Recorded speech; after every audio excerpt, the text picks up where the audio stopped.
Assalamualaikum warahmatullahi ta'ala wabarakatuh. Salam sejahtera, ni hao, wanakam, apa kabar saudara-saudara sekalian? Alhamdulillah, berjumpa lagi kita di channel Malaysian Respond. Nah, pada kali ini saudara-saudara sekalian, konten yang saya akan bawakan adalah satu kaitan di antara institusi diraja dengan pandemik COVID-19 yang sedang hebat melanda negara kita. Tetapi tidak bermaksud sama sekali di dada saya berniat untuk membawa-bawa institusi diraja dalam hal ini. Ini adalah satu konten yang cuba menunjukkan betapa seorang rakyat jelata seperti saya ingin meminta belas ihsan daripada raja-rajanya. Itu sahaja. Okey, jadi seperti yang kita sedia maklum saudara-saudara sekalian, hari ini merupakan hari keempat di mana angka COVID-19 di negara kita telah berada pada tahap kitaran orang cakap 5 angka. Selepas 2 hari berturut-turut 11,000, 13,000, hari ini 12,000. Mudah-mudahan akan turun lagi.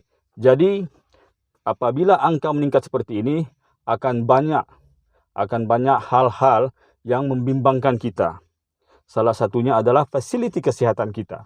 Jika pada angka 4 atau 5,000 kita sudah menghadapi beberapa masalah seperti kekurangan tempat, kekurangan katil dan peralatan, maka dengan 5 angka seperti ini dan ketika kerajaan kita sedang tenat untuk cuba menangani hal ini, maka saya rasa tidak mustahil akan ada hal-hal lain yang lebih orang cakap membimbangkan kita. Misalnya baru-baru ini di Kelang, Hospital Tunku Ampon Rahimah telah ditukar peranannya menjadi hospital COVID. Jadi nampak kita terpaksa menggunakan satu institusi sebesar Hospital Tunku Ampon Rahimah untuk ditarik peranannya sebagai salah satu hospital COVID-19. Jadi dalam hal ini saudara-saudara sekalian, kita selain daripada hospital, salah satu fasiliti terbesar kita adalah MAEPS yang ada di Serdang. MAEPS ini merupakan satu institusi ataupun tempat yang berada di Universiti Pertanian Malaysia. Selain daripada menjadi sebahagian daripada universiti berkenaan, MAEPS juga sering menjadi venue atau tempat menganjurkan acara-acara antarabangsa seperti acara hiburan dan lain-lain. Selain MAEPS, CSC, tempat penapisan COVID kita di Shah Alam, juga merupakan sebuah stadium sukan, stadium melawati. Jadi nampak saudara-saudara, kita boleh convert sesebuah bangunan, sesebuah fasiliti yang lain fungsi dan peranannya menjadi sebahagian daripada fasiliti kesihatan kita untuk menampung kekurangan bangunan atau fasiliti kesihatan sedia ada. Jadi kenapa dalam konten ini saya mau membawa-bawa istana? Kenapa? Adakah saya berlebih-lebihan minta suatu kemewahan? Tidak, sama sekali tidak. Tetapi kerana istana itu peranannya sangat simbolik.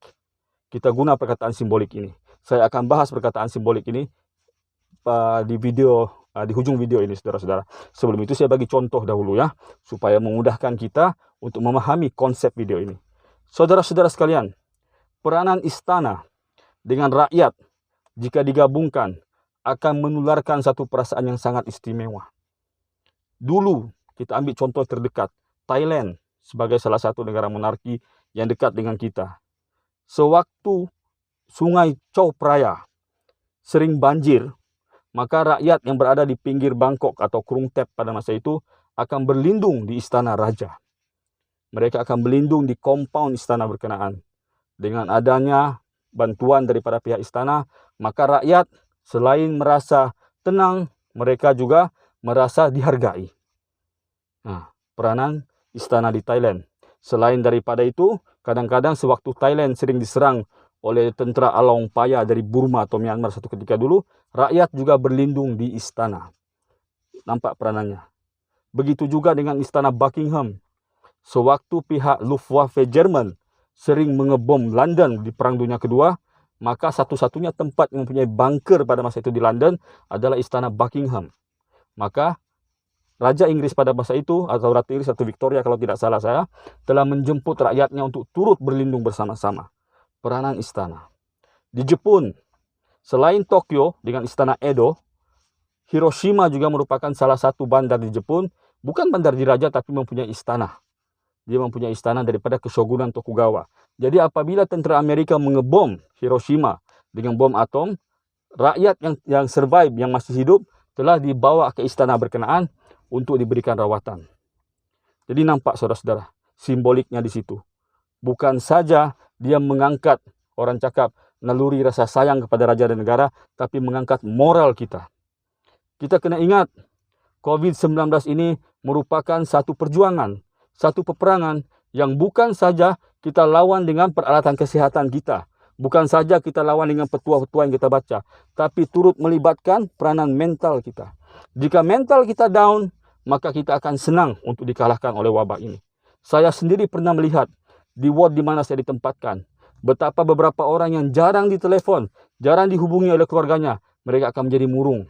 Semangat mereka turun, mereka merasa tidak dihargai. Tetapi kepada rakan-rakan yang sering dihubungi oleh keluarganya, maka uplifted dia punya semangat sekurang-kurangnya. Jadi nampak saudara-saudara peranan istana di negara-negara lain.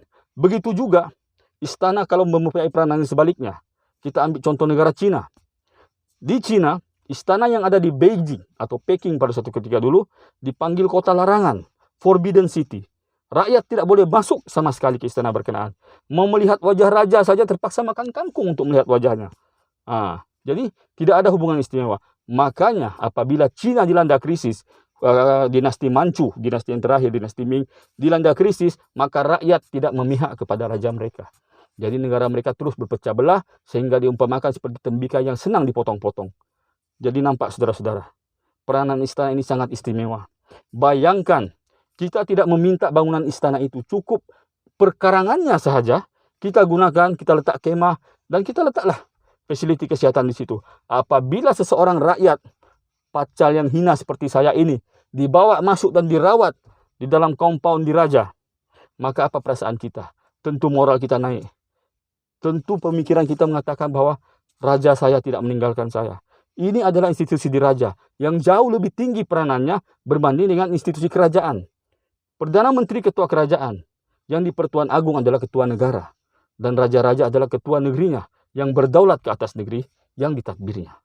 Jadi apabila peranan tempat semulia istana ini kita gunakan sebagai fasiliti kesehatan kita, maka saya rasa salah satu aspek terpenting dalam perang ini, yaitu perang moral dan mental, akan kita menangi. Mungkin orang bilang, kenapa kau tidak minta pasar? Kenapa tidak minta kompleks sukan? Karena sekarang kompleks sukan sedang kita gunakan untuk persiapan Olimpik.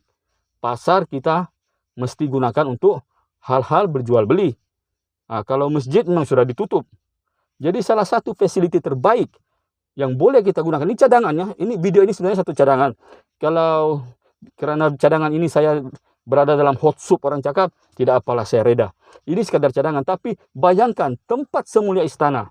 Kita tahu istana direka cipta sebegitu cantiknya, direka dengan kubah yang banyak semua itu, bukan suka-suka.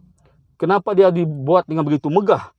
Bukanlah suatu pembaziran, tapi karena peranan istana sebagai salah satu tempat, bukan saja untuk tempat angkat sumpah, tapi sebagai salah sebuah tempat yang mulia untuk menentukan keputusan-keputusan besar yang boleh menentukan hala tuju negara kita.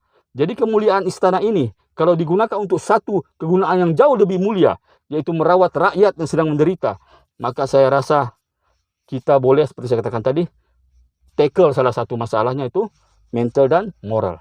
Insya Allah. Jadi saya memohon patih hamba pacal yang hina ini kepada pihak diraja ataupun pihak istana yang mungkin mendengar video saya yang tidak seberapa ini, supaya mempertimbangkan permintaan ini.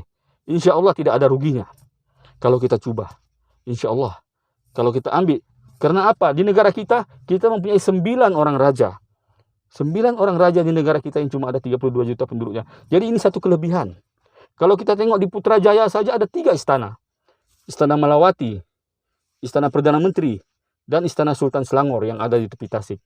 Kemudian di Kuala Lumpur, selain daripada istana negara kita yang megah dengan 22 kubah, kita juga masih ada istana lama di Jalan Said Putra yang sekarang mungkin sedang tidak digunakan. Selain itu banyak istana-istana hinggap yang digunakan oleh raja-raja kita yang mulia untuk digunakan sebagai tempat sebelum bergerak ke persidangan raja-raja. Jadi kita boleh gunakan istana-istana ini, saudara sekalian, ataupun di peringkat negeri masing-masing. Insya Allah, saya rasa peranannya mungkin saudara-saudara ingat begitu-begitu saja, tapi saya rasa tidak. Kalau kita ditempatkan, dibawa, diusung ke Wat Sungai Buloh atau ke Wat Maib di Sedang, biasa-biasa. Tapi kalau dia bilang kau pergi mana? Mau ditempatkan di istana, dirawat di sana. Tentulah perasaan kita akan menjadi lebih bersemangat, orang cakap. Jadi saya mohon, ini adalah satu video yang saya tujukan menjunjung salah satu prinsip rukun negara, yaitu kesetiaan kepada raja dan negara. Tidak terdetik di hati saya mau meminta kelebihan ini untuk semata-mata orang cakap bikin video ataupun untuk mempermudahkan tugas kesehatan kita. Karena sekarang fasiliti kita dalam keadaan 6.000, 4.000 pun sudah goyang, apalagi sudah 12-13.000 begini. Oke lah, saya pendekkan video, nanti terlalu panjang susah pula. Assalamualaikum warahmatullahi taala wabarakatuh. Wallahu alam bissawab.